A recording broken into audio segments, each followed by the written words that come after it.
साथियों नमस्कार। गोरखपुर समाचार की टीम आज गोरखपुर महानगर के गोरखपुर से सनौली मार्ग पर स्थित कृष्ण प्रणामी मंदिर जो मोहरीपुर से लगभग 500 मीटर अंदर स्थापित है वहां आई हुई है। गोरक्षनाथ मंदिर से यह स्थान लगभग 5 किलोमीटर के आसपास इसकी दूरी अनुमानतः लगा सकते हैं। आज कृष्ण प्रणामी मंदिर और कृष्ण प्रणामी संप्रदाय भारत के विभिन्न प्रांतों में अपना कार्य कर रही है। गोरखपुर में भी इसकी तमाम दो स्थान हैं और इसका क्या इतिहास है मैं जानने की कोशिश करता हूँ। धर्माचार्य श्री 108 सूर्य नारायण दास जी महाराज जो आज गोरखपुर में आए हुए हैं। महाराज जी आपका परिचय तो मैंने शॉर्टकट बता दिया, अपना परिचय आप स्वयं बताइए और कृष्ण प्रणामी मंदिर के इतिहास के विषय में हमारे दर्शक जो जुड़े हैं गोरखपुर समाचार से उसको जान सकें। मनोज कुमार जी खूब खूब धन्यवाद। सबसे पहले तो आपको और आपका जो गोरखपुर समाचार है इस मीडिया आपको मैं खूब खूब अंतःकरण से धन्यवाद देता हूं। मैं अपना परिचय और अपने परिचय के साथ में प्रणामी धर्म और प्रणामी धर्म के सिद्धांतों पे भी कुछ बात करूंगा, उसी बीच में हमारा भी परिचय हो जाएगा। सबसे पहले तो मैं आपको और आपके समाचार को धन्यवाद देते हुए जो जितने भी हमारे दर्शक हैं उनको भी मैं धन्यवाद देता हूं। और हमारा जो यह श्री कृष्ण प्रणामी धर्म, इस धर्म में जो हमारी परंपरा है प्रणाम के अभिवादन के लिए प्रणाम शब्द का, तो मैं दर्शकों को भी हाथ जोड़ करके प्रणाम कहता हूं। यह जो धर्म है जिसे हम श्री कृष्ण प्रणामी धर्म के नाम से जानते हैं, इस धर्म की स्थापना लगभग आज से 400 वर्ष पूर्व गुजरात की धरती जामनगर, जो आज भी छोटी काशी के रूप में जाने जाते हैं, तो ऐसे गुजरात की धरती जामनगर में सदगुरु धनेश्वर देवी चंद जी महाराज के द्वारा श्री कृष्ण प्रणामी धर्म की स्थापना की गई। श्री कृष्ण प्रणामी धर्म उनके द्वारा निजानंद संप्रदाय के रूप में प्रकट किया गया और वो हमारा प्रमुख स्थान है। ऐसे तो हमारे इस धर्म इस संप्रदाय में 3 प्रमुख स्थान माने जाते हैं। एक जो मैंने आपसे कहा जामनगर की धरती, जहाँ पे हमारे सदगुरु ने अपनी तपस्या से कृष्ण की उपासना की, भक्ति की साधना की और परब्रह्म परमात्मा श्री कृष्ण ने उनको साक्षात दर्शन दिया और दर्शन दे करके सदगुरु श्री देवी चंद जी माँ के हृदय कमल में आकर के स्वयं परमात्मा श्री कृष्ण विराजमान हो गए। उस प्रसंग को याद दिलाते हुए हमारे यहाँ श्री कृष्ण प्रणामी धर्म में एक बहुत अच्छी चौपाई आती है। श्रीदेव चंद्र जी को दर्श दियो जो है पूर्ण रूप, तारतम को तत्व कहियो हृदय बैठ स्वरूप। ये परमात्मा श्री कृष्ण ने सदगुरु श्रीदेव चंद्र जी को दर्शन दिया और उनको उन्होंने एक सिद्धांत, एक परंपरा, एक ठोस पदार्थ दिया जिसका नाम है तारतम। और फिर दर्शन दे करके, तारतम मंत्र दे करके श्रीदेवी चंद जी माँ के हृदय में जाकर के श्री कृष्ण जी विराजमान हुए। तो सदगुरु श्रीदेवी चंद जी महाराज के द्वारा प्रथम स्थान जामनगर में स्थापना किया गया और उस धरती पे जो मंदिर है उसका नाम है श्री 5 नवतनपुरी धाम। जैसे जामनगर में आपने बताया कि मुख्य आपका स्थान है जामनगर में, इसके अलावा भारत के किन किन प्रदेशों में आपका स्थान है? सब चीज मैं आपको बता रहा हूँ और आपका जितना भी क्वेश्चंस है मुझे लग रहा है कि सब उसमें आ जाएगा। एक बार मैं अपनी पूरी बात बता दूं। जामनगर के बाद में जामनगर की धरती पे ही एक दिव्य शक्ति, महान शक्ति का अवतरण होता है जिनका नाम होता है महराज ठाकुर, जो आने वाले भविष्य में वो उसी समय में भविष्य में निष्कलंक बुद्धावतार महामती प्राणनाथ जी के नाम से जाने जाते हैं। तो ऐसे जो महामती प्राणनाथ जी है जिनका बचपन का नाम महराज ठाकुर, उनका प्राकट्य स्थल जामनगर हो जाता है। और फिर सदगुरु श्री देवी चंद जी के चरणों में जाकर के उन्होंने कृष्ण मंत्र का दीक्षा लिया, उनका संस्कार लिया, उनका ज्ञान लिया, उनकी भक्ति ली और इसके बाद में उनका आशीर्वाद लेकर के वो भारतवर्ष की भूमि पे प्रचार प्रसार के लिए चल पड़े।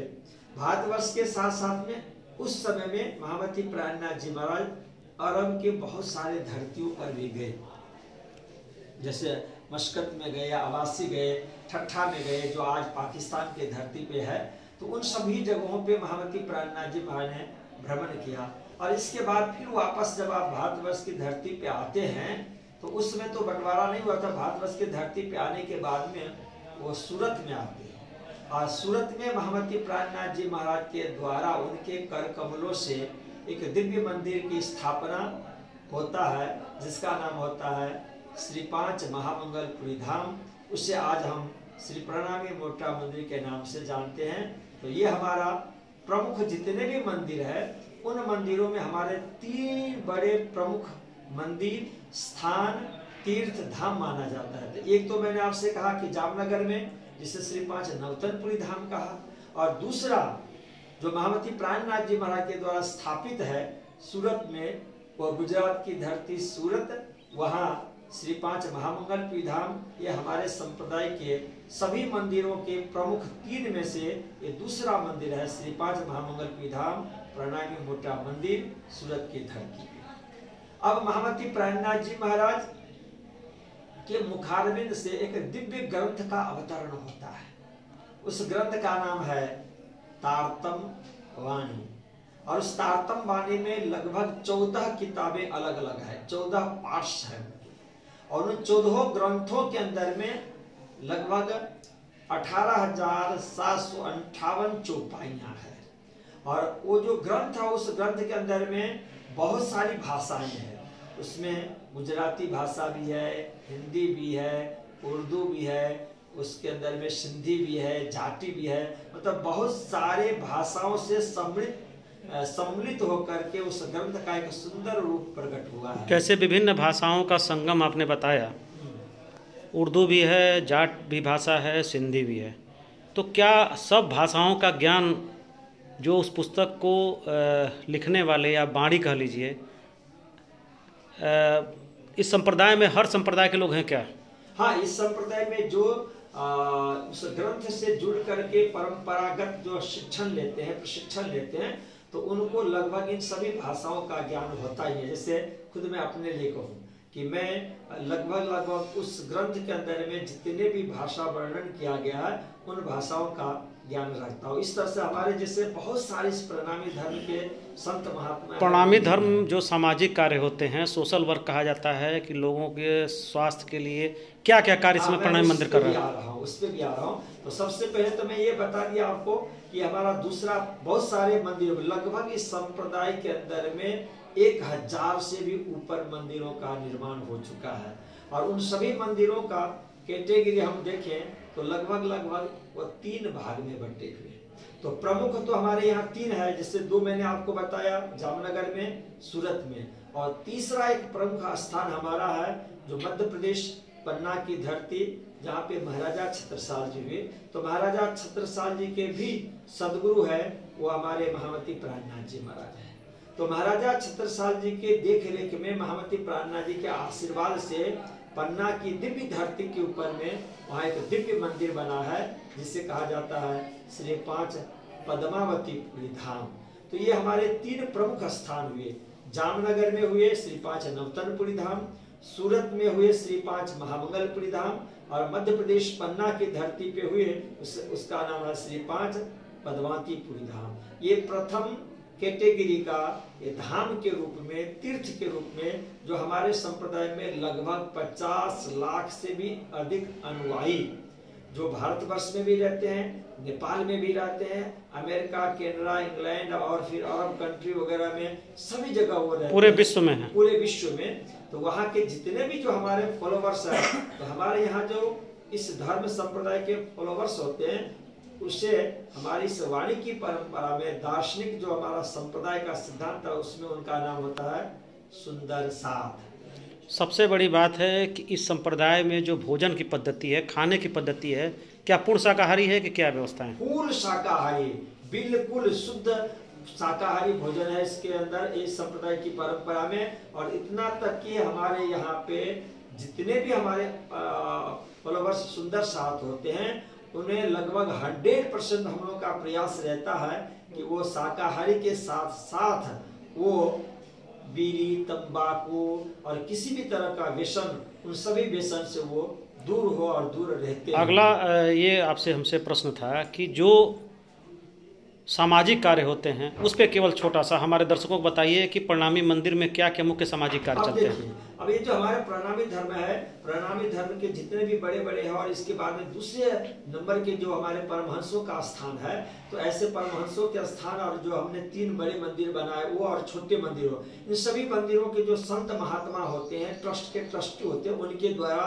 स्कूल भी बनाए जाते हैं और हैं स्कूल भी चलाए जाते हैं, हॉस्पिटल भी चलाए जाते हैं, और जितने भी सामाजिक सेवाएं होती है उन सभी सामाजिक सेवाओं में श्री कृष्ण प्रणामी धर्म के जितने भी धार्मिक संस्थाएं हैं उन संस्थाओं का बहुत महत्वपूर्ण योगदान होता है। जैसे अभी आपको मैं बताऊं, विगत वर्षों में जो हमारे भारतवर्ष में नहीं, ऑल ओवर वर्ल्ड में, पूरी दुनिया में कोरोना का महामारी जब फैला हुआ था, तो उस समय में हमारे जितने भी धार्मिक संस्थाएं हैं, जैसे जामनगर में है, सूरत की बात मैंने कहा, पन्ना जी की बात मैंने कही, और ऐसे ही एक विशिष्ट हमारे महापुरुष हैं जिनका नाम है स्वामी श्री सदानंद जी महाराज। तो हमारे जितने भी धार्मिक संस्थाएं, उन धार्मिक संस्थाओं से लगभग 2 करोड़ से भी ऊपर डोनेशन हमारे प्रधानमंत्री जी के फंड में दिया गया। तो हम लोगों ने कोरोना में भी बहुत मेहनत किया, सामाजिक सेवा भी किया, आर्थिक रूप से भी हम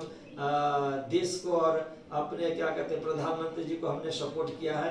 हमारी जो खुद संस्था है सूरत महामंगलपुरी धाम, जहाँ मैं रहता हूँ, वहाँ से भी हमने लाखों रुपए का डोनेशन हमने सरकार को, मोदी साहब को, पीएम केयर फंड में दिया आपने? पीएम फंड में हमने दिया है।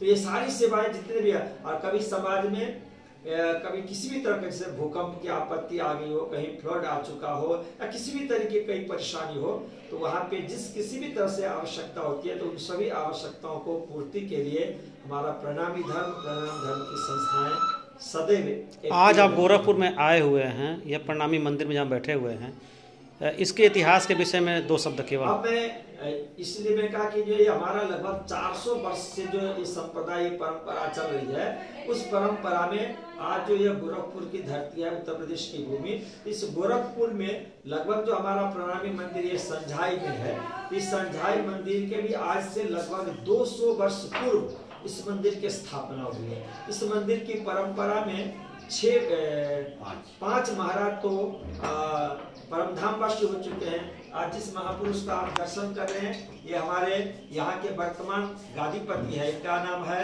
श्री श्री 180 रमेश दास जी महाराज। और आपको जानकर के खुशी होगी कि आपके उत्तर प्रदेश की धरती, गोरखपुर की धरती पे जिस महंत महाराज जी को आप दर्शन कर रहे हैं, ये हकीकत में ये गुजरात से हैं, और गुजरात में उस जगह से जहाँ पे हमारे सतगुरु ने जामनगर में श्रीपाद नौतनपुरी धाम का स्थापना किया है, उस वहाँ की परंपरा से जामनगर के बहुत नजदीक के गांव हर्षदपुर गांव से आप गुजराती महाराज यहाँ पे सेवा। आप गोरखपुर आए हुए हैं, और गोरखपुर में आने का इसका आपका विशेष कार्यक्रम क्या रहेगा? अब जो यहाँ पे आप अपने अभी तो आप इस क्या कहते हैं समाचार के माध्यम से दर्शकों को भी आप दिखाएंगे ये गोरखपुर की धरती और यहाँ पे प्रणामी मंदिर। तो आपको ये जो प्रणामी मंदिर अभी दर्शन आप करें, थोड़ा सा ये जीर्ण शीर्ण सा लग रहा है।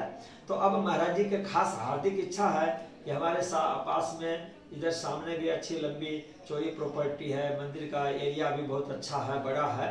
तो हम समाज के सपोर्ट से, हमारे जो श्री कृष्ण प्रणामी धर्म के सपोर्टर हमारे सुंदर शाह जी हैं, उनके सपोर्ट से, और हमारे प्रणामी धर्म के जो महाराज हैं उनका भी सपोर्ट हो, हमारे सुंदर शाह जो देश विदेश में रहते हैं, उन सबों के सहयोग से इस जगह पे हम एक भव्य मंदिर निर्माण करना चाह रहे हैं। ये इनकी हार्दिक इच्छा है। तो मैं इनको सपोर्ट देने के लिए यहाँ पे आया हूँ कि भाई चलो महाराज जी का मंदिर भी हम देखें, और मंदिर के दर्शन करने के बाद में हमने एक इंजीनियर को भी बुलाया है, वो हमारे रेशम ढकाल जी, जो इस समय में ऐसे तो रहने वाले हैं मूलतः नेपाल से। और आपको जानकर खुशी होगी कि जैसे हमारे यहाँ भारतवर्ष में प्रणामी धर्म का प्रचार प्रसार है, वैसे ही नेपाल की धरती पर भी हमारे प्रणामी धर्म खूब बहुत बड़े पैमाने पे है। वहाँ भी बहुत सारे मंदिर है, और वहाँ के ही इंजीनियर 15 तारीख को यहाँ पे आएंगे, और इस पूरे जमीन को देखेंगे और किस तरह से मंदिर का भव्य निर्माण किया जाएगा, उनका एक अच्छा सपोर्ट सहयोग होगा। और इसके बाद में महाराज जी को हम सब मिल करके बताएंगे। और फिर महाराज जी तो ऐसे कमर कसते तैयार हो चुके हैं कि हमें मंदिर का एक सुंदर रूप प्रकट करना है, तो हम सारे सहयोग दे करके इनके लिए एक सुंदर सा भव्य मंदिर बना करके इनको समर्पण किया जाएगा। ये हमारे सुंदर साथ को समर्पण करेंगे। और फिर इसके बाद में गोरखपुर के जितने भी जनता हैं और हमारे प्रणामी धर्म के जितने भी सुंदर साथ देश विदेश में हैं, जब भी कभी यहाँ आएंगे तो गोरखपुर के धरती पे आएंगे तो प्रणामी मंदिर का भी दर्शन होगा, गोरक्षनाथ है वहाँ भी ये लोग मुलाकात करेंगे, दर्शन होगा और गोरखपुर के धरती को दर्शन करके धन्यधन होंगे। इसलिए इनकी हार्दिक इच्छा है कि वहाँ एक यहाँ पे विशाल और भव्य मंदिर का निर्माण। जो लोग गुजरात से आते हैं गोरक्षनाथ मंदिर और नेपाल जाते हैं, तो क्या उनका ठहराव इस प्रणामी मंदिर पे होगा? खास करके इस चीज को अधिकतर ध्यान दिया गया है कि जितने भी हमारे प्रणामी धर्म के अनुयायी हैं जो नेपाल से भारत आएंगे और भारत से नेपाल के तरफ जाएंगे, तो उनको बीच में जो एक पड़ाव है, ठहरने के स्थान है, उनके लिए खास यहाँ पे रहेगा। और उनके लिए ही नहीं, हमारे प्रणामी धर्म के लिए तो विशेष व्यवस्था है ही। इसके अतिरिक्त जो भी भक्तगण होंगे, श्रद्धालु होंगे, क्योंकि हमारे यहाँ का नियम है केवल प्रणामी मंदिर से संबंधित या जो श्रद्धालु आ सकता है, जो भी श्रद्धालु होंगे और भी लोग होंगे, उन सब के लिए प्रश्रय का स्थान ये हमारा प्रणामी मंदिर होगा। हम सबको स्थान देते हैं, सबको सहयोग कहते हैं, सबकी हम सेवा। प्रणामी मंदिर के जो महाराज जी का कहना है कि किसी धर्म से जुड़ा व्यक्ति आ करके यहाँ पे रुक सकता है, किसी प्रकार का कोई धर्म की एक रेखा नहीं खींची गई है। जो व्यक्ति चाहे अभी भी जो वर्तमान की व्यवस्थाएं हैं उसमें अपने आप को आ करके सुख सुविधा का लाभ ले सकता है। आइए मैं दिखाने की कोशिश करता हूँ कि प्रणामी मंदिर किस प्रकार का है। हाँ जी।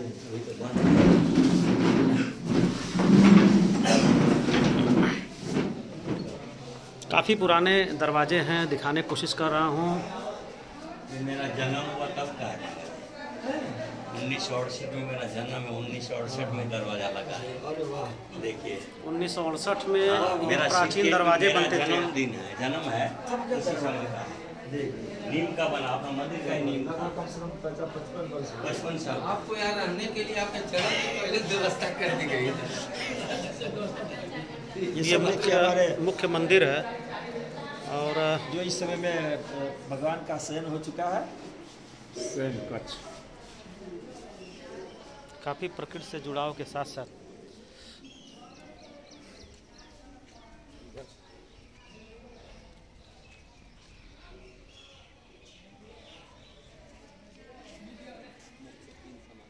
ये मंदिर के चार दीवारी के अंदर। अच्छा, ये तीन जो समाधियां दिखाई दे रही हैं, हाँ। यही तीन लोगों की बातें आप कर रहे थे अभी? मतलब हो चुके हैं 5। यहाँ के गादीपति हो। अच्छा, ये यहाँ के गादीपति है जी, जो गद्दी के यहाँ जी, बैठते हाँ, थे। आज मैं हूँ, मेरी जगह पर वो लोग थे। अच्छा अच्छा वो हमारी पूर्व पहले हो चुके, वो लोगों का समाधि स्थल है। अच्छा, तो समाधि की परंपरा आपके यहाँ है? जी, संत गुरुजनों समाधि को। दी जाती जैसे है। कुछ लोगों को अग्नि संस्कार किया जाता है, कुछ लोगों को समाधि दी जाती है। जो हमारे जैसे यहाँ अयोध्या के वो- महंत हैं, उनकी अग्नि संस्कार की पद्धति भी है, जल संस्कार की पद्धति है, और तीसरा होता है भू समाधि की पद्धति।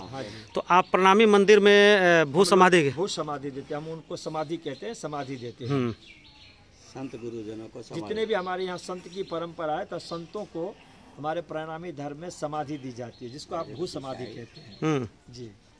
और हमारे जो सुंदर साथ होते हैं, भक्त लोग होते हैं, उनको हम अग्नि संस्कार करते हैं। तो थोड़ा सा आइए चलते हैं हम। ये भोजनालय ठंडा है।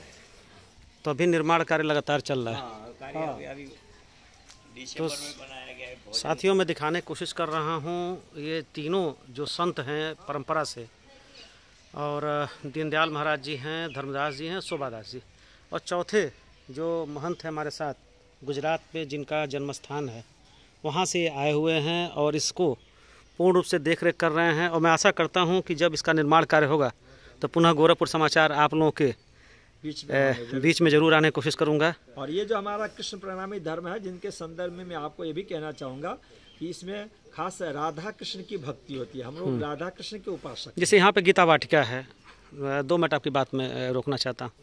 गीता वाटिका है, ये कृष्ण का वृंदावन कहा जाता है। वृंदावन एक तो वृंदावन में है, दूसरा वृंदावन यहाँ बसाया गया राधा बाबा के समय। तो क्या उस परंपरा से ही जुड़ी परंपरा है कि कुछ हटके है? हम लोगों की परंपरा थोड़ी सी जो है ना अलग ढंग की है। हम राधा कृष्ण की उपासना करते हैं। हम लोग राधा कृष्ण की उपासना में जो भगवान श्री कृष्ण की 11 वर्ष 52 दिन की लीला ब्रजमंडल में हुई, तो उस ब्रजमंडल की भूमि को और राधा कृष्ण की उपासना के साथ साथ में वृंदावन के अंदर में जो राधा कृष्ण की एक दिव्य रास लीला हुई, उस रासलीला की भी हम उपासना करते हैं। पर जो राधा कृष्ण की हम बात करते हैं वो राधा कृष्ण गोलोक से भी पर, अक्षर और अक्षर से भी परे, परब्रह्म परमात्मा अनादि अक्षरातीत श्री कृष्ण का जो धाम है, वो अक्षरातीत धाम के रहने वाले जो राधा कृष्ण है, उन दोनों युगल स्वरूप की हमारे यहाँ उपासना होती है, पूजा पाठ होती है। अच्छा, एक चीज़ मैं देख रहा हूँ, आपके सर पे एक टोपी है जी। इसकी क्या पद्धति, थोड़ा सा? यहाँ जो आचार्य होते हैं, जैसे मैंने आपसे निवेदन किया कि जो हमारे मंदिर है और मंदिर के साथ साथ में और भी बहुत बड़े मंदिर है, तो हमारे जो 3 महामंगलपुरी धाम, नौतनपुरी धाम और पद्मावतीपुरी धाम कहे जाते हैं, तो वहाँ जो संचालक होते हैं, वहाँ जो महाराज होते हैं, उनको ये टोपी होती है। इसके बाद में जो दूसरे होते हैं परमहंस महाराज, उनको भी टोपी पहनाया जाता है। तो क्या दोनों टोपियों में अंतर होती है कि सेम हो? थोड़ा सा अंतर होता है। और जैसे ये हमारे महाराज हैं, ये महंत महाराज हैं, इनकी भी टोपी है, इन्होंने टोपी नहीं पहन रखा है, तो उनका टोपी आप देखेंगे तो पता चल जाएगा कि जैसे राजा के सर पे मुकुट होता था। जी जी, ये मुकुट ये मुकुट। जी जी, मुकुट। धन्यवाद गोरखपुर समाचार को अपना अमूल्य समय देने के लिए। आप सभी का कोटसा धन्यवाद। आप इतनी अच्छी बातें बताएं, जो परिणामी धर्म से जुड़ी बातें हैं, गौड़ बातें हैं, यानी जो बातें छिपी रहती थीं, वो समाज में गोरखपुर समाचार ले जाने की कोशिश करेगा। इसके लिए बहुत बहुत धन्यवाद। हमारे यहाँ जो राधा कृष्ण की उपासना के संदर्भ में आपने जो बात की ना, तो जो सदैव श्री कृष्ण के साथ में राधा जी रही है ना। अच्छा, एक चीज़ में बता दीजिए, मैं भूल गया था, इसमें किस मंत्र की परंपरा है, किस मंत्र को दिया था? मंत्र है, उस मंत्र का नाम है तारतम। हम तारतम महामंत्र की उपासना करते हैं, और तारतम महामंत्र में श्री राधा कृष्ण का ही नाम है। जैसे हम लोग मंत्र जो जाप करते हैं, तो उसमें हमारा मंत्र और मंत्र की जो प्रथम पंक्ति है उसमें है निज नाम श्री कृष्ण जी अनादि अक्षरातीत। तो यहाँ बताया कि निज नाम मतलब शाश्वत नाम क्या है, तो श्री और कृष्ण। श्री से तात्पर्य है राधा जी, और कृष्ण से तात्पर्य है राधा के जो परम शक्तिमान वो श्री कृष्ण। तो राधा और कृष्ण की उपासना है, और मंत्र में श्री राधा कृष्ण ही है। निज नाम श्री कृष्ण जी, श्री मतलब राधा और कृष्ण जी है। और वो कहाँ रहते हैं, तो वो अक्षरातीत धाम में रहते हैं। वो धाम कैसा है, तो वो अनादि धाम है। तो अनादि धाम अक्षरातीत धाम में रहने वाले श्री राधा और कृष्ण, उनकी उपासना की जाती है, उनका नाम जाप किया जाता है, इसलिए मंत्र का नाम है तारतम। धन्यवाद गोरखपुर समाचार से बात करने के लिए। मेरा नाम है डॉक्टर मनोज कुमार मिश्र। आप देख रहे थे प्रणामी मंदिर का इतिहास।